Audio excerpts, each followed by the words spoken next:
¡Mira esto!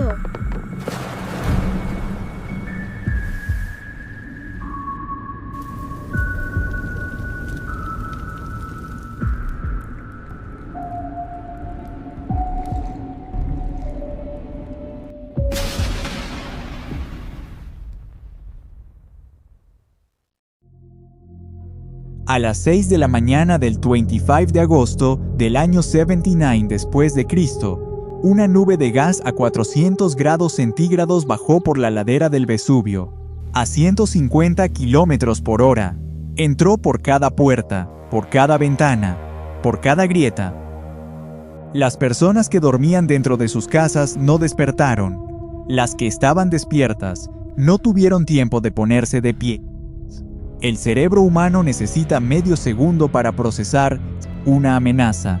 El flujo piroclástico cruzó Pompeya entera en menos de 4 minutos, pero 24 horas antes, los mercados de la ciudad estaban abiertos. Los niños jugaban en la calle.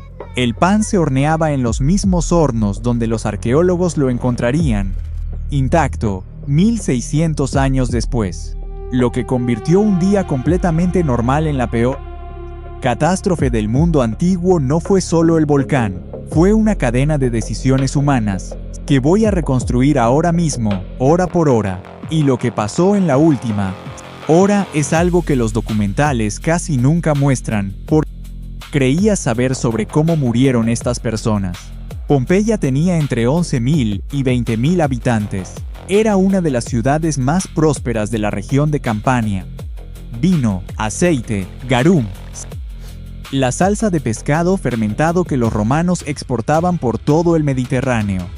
Tenía anfiteatro, termas, foros, tabernas y una clase comercial activa que vivía con una normalidad que hoy resulta insoportable conociendo el final.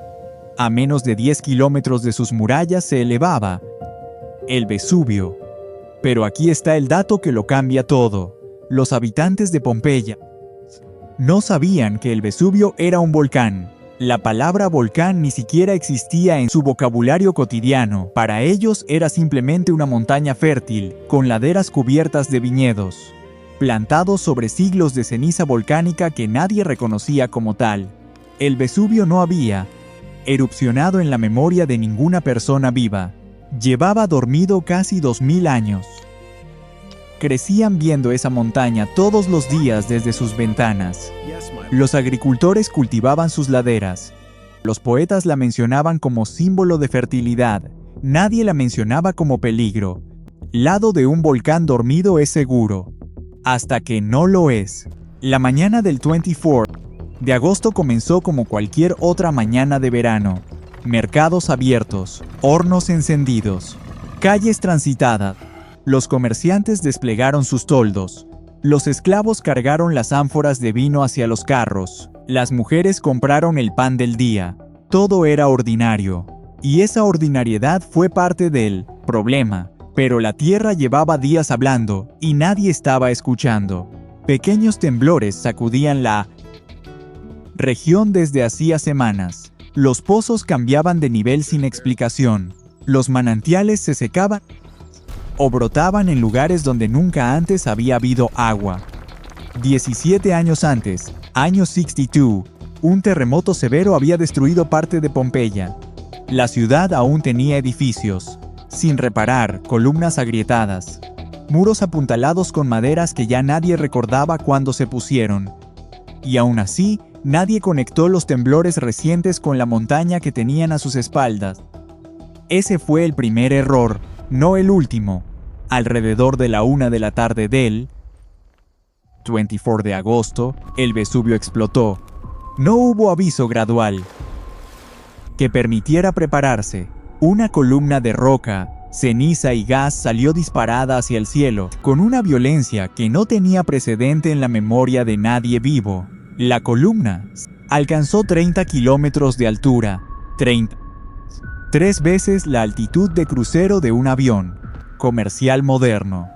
Desde cualquier punto de Campania, la columna era visible como una torre oscura, que partía el cielo en dos. Plinio el Joven, un romano de 17 años, observaba desde Miceno, al otro lado del Golfo de Nápoles, la describió como un árbol, enorme, con un tronco recto y una copa que se abría como la de un pino. Esa descripción se convirtió en el primer retrato escrito de lo que hoy los geólogos llaman erupción pliniana, nombrada precisamente en honor a él. En Pompeya, a menos de 10 kilómetros del cráter, la columna era visible desde cualquier esquina, desde cualquier tejado, desde cualquier patio. Pero la primera reacción de la mayoría de los habitantes no fue huir, fue mirar. Lo que empezó a caer del cielo no era lava, era piedra pómez, fragmentos ligeros de roca volcánica llena de burbujas de gas que golpeaban los tejados con un sonido seco y constante, como un granizo pesado que no paraba nunca. Al principio los fragmentos eran pequeños, del tamaño de una nuez. Después crecieron al tamaño de un puño. Los animales reaccionaron antes que los humanos. Perros, caballos y aves se agitaron de un modo que nadie supo interpretar. Y aquí viene el detalle que ningún documental te dice. Durante estas primeras horas de la erupción, escapar de Pompeya era físicamente posible. Las calles estaban transitables. Las puertas principales de la ciudad estaban abiertas. Los caminos hacia el sur y hacia la costa aún no estaban bloqueados. Miles de personas sí huyeron durante esa ventana de tiempo, y por eso las excavaciones arqueológicas encontraron grandes zonas de la ciudad completamente vacías, sin cuerpos, sin víctimas. Los que murieron en mayor número fueron los que se quedaron. ¿Por qué se quedaron? Algunos esperaron a que la lluvia de piedra pasara, convencidos de que era algo temporal. Otros volvieron a sus casas a buscar dinero, joyas, documentos importantes.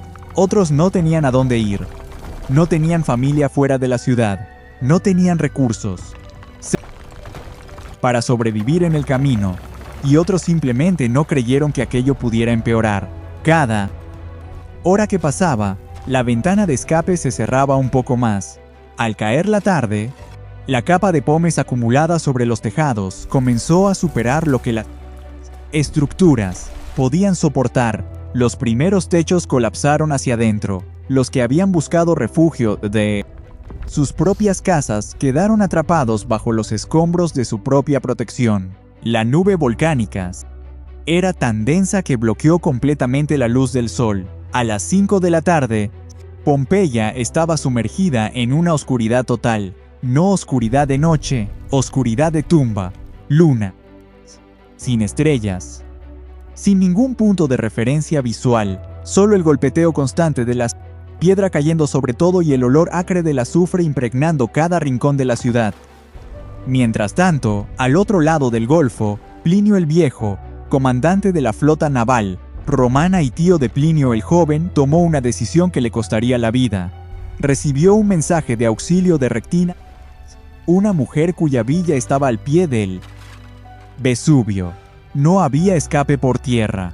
Las rocas bloqueaban los caminos. Solo quedaba el mar. Plinio ordenó sacar los cuatrirremes y se dirigió hacia la zona del desastre con la intención de rescatar a quienes pudiera.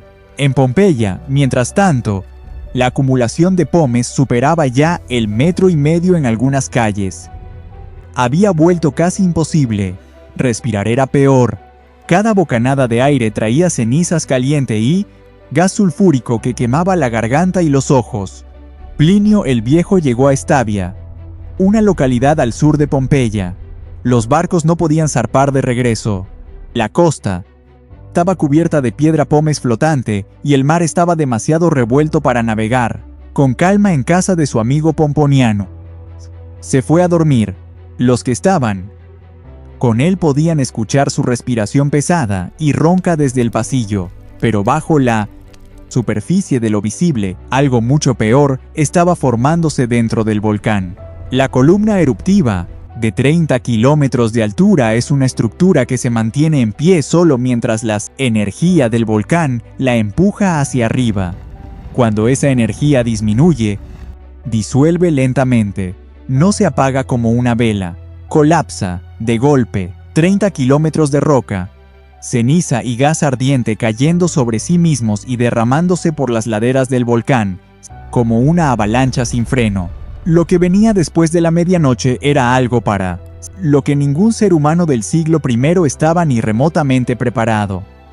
Durante la madrugada del 25 de agosto, lo que generó se llama flujo piroclástico, una avalancha de gas y fragmentos de roca a temperaturas entre 300 y 600 grados centígrados, desplazándose ladera abajo a más de 100 kilómetros por hora. No sube, baja, no se detiene ante muros, los rodea, los llena, los penetra, entra por cada hueco, rendija por cada espacio abierto que encuentra a su paso. El primer flujo piroclástico golpeó Herculano. Los habitantes que se habían refugiado en los almacenes del puerto, creyendo que el mar los salvaría, murieron instantáneamente, no por quemaduras, no por asfixia lenta, por choque térmico. El aire a 400 grados entró en sus pulmones y cerró las vías respiratorias. En menos de un segundo, los arqueólogos los encontraron siglos después sentados, recostados, sosteniendo objetos entre las manos. No tuvieron tiempo de cambiar de postura, no tuvieron tiempo de soltarlo que sostenían. Los siguientes flujos piroclásticos avanzaron más lejos, cruzaron la distancia que separaba el Vesubio de Pompeya, llegaron a la ciudad que creías saber. Las figuras de yeso de Pompeya, esas que has visto en los museos, con los cuerpos encogidos, las bocas abiertas, no murieron aplastadas por la piedra, no murieron asfixiadas lentamente bajo la ceniza, murieron en segundos. Flujo piroclástico las alcanzó y la muerte fue prácticamente instantánea. Moldes no son posturas de agonía, son el resultado de la contracción muscular involuntaria que ocurre cuando el cuerpo humano es expuesto a calor extremo de forma súbita. Los músculos se tensan, el cuerpo se encoge, las extremidades se flexionan. Es una reacción puramente física, no un gesto de dolor consciente. Los moldes que hizo el arqueólogo Giuseppe Fiorelli el siglo XIX no rellenaron cuerpos intactos, rellenaron los huecos vacíos que quedaron después de que los tejidos orgánicos se desintegraron por completo dentro de la ceniza compactada a lo largo de los siglos. Lo que ves en los museos no es un cuerpo, es la forma exacta del vacío que dejó una persona al desaparecer. Pompeya recibió 6 flujos piroclásticos, en total, cada uno más intenso que el anterior. El último y más violento sepultó la ciudad entera bajo más de 4 metros de material volcánico. Plinio el Viejo no sobrevivió a aquella noche. Lo encontraron muerto en la playa de Stabia al día siguiente. Tenía problemas respiratorios crónicos que sus biógrafos han atribuido a una forma severa de asma. En el aire denso, cargado de ceniza volcánica y gases tóxicos de aquella madrugada, pulmones simplemente cedieron. Sus acompañantes intentaron levantarlo, no pudieron hacer nada. Tenía 56 años. En Miceno, al otro lado del Golfo, Plinio el Joven vio llegar el último flujo. Debilitado por la distancia, describe en su carta una oscuridad total que cubría el cielo. Y el mar, gritos desesperados de personas en la orilla, familias aferradas unas a otras, madres buscando a sus hijos, ancianos arrodillados rezando a dioses que no respondían. Se tumbó en el suelo cuando creyó que todo había terminado. Pero poco a poco, la oscuridad empezó a aclararse. La ceniza se asentó, la luz volvió. En Pompeya ya no había nadie que pudiera ver la luz regresar. Pompeya permaneció enterrada y olvidada durante 1600 años. Cuando finalmente la desenterraron, encontraron el pan en los hornos, los graffiti en las paredes, las listas de precios en las tabernas, los mosaicos intactos en los suelos. Ciudad congelada en el instante exacto de su muerte. Hoy, 3 millones de personas viven en el área que rodea al Vesubio. Hay planes de evacuación, hay sensores sísmicos, hay protocolos de emergencia, Pero la lección más profunda de Pompeya no es geológica. Es que la amenaza más difícil de tomar en serio es la que todavía no ha ocurrido. Y que el día más letal en la historia de una ciudad puede empezar con los mercados abiertos, el pan en el horno y los niños jugando en la calle. Pompeya no murió porque el Vesubio erupcionara. Murió porque nadie, en ningún momento de los siglos anteriores, imaginó que pudiera hacerlo. Si llegaste hasta aquí, suscríbete y activa la campana.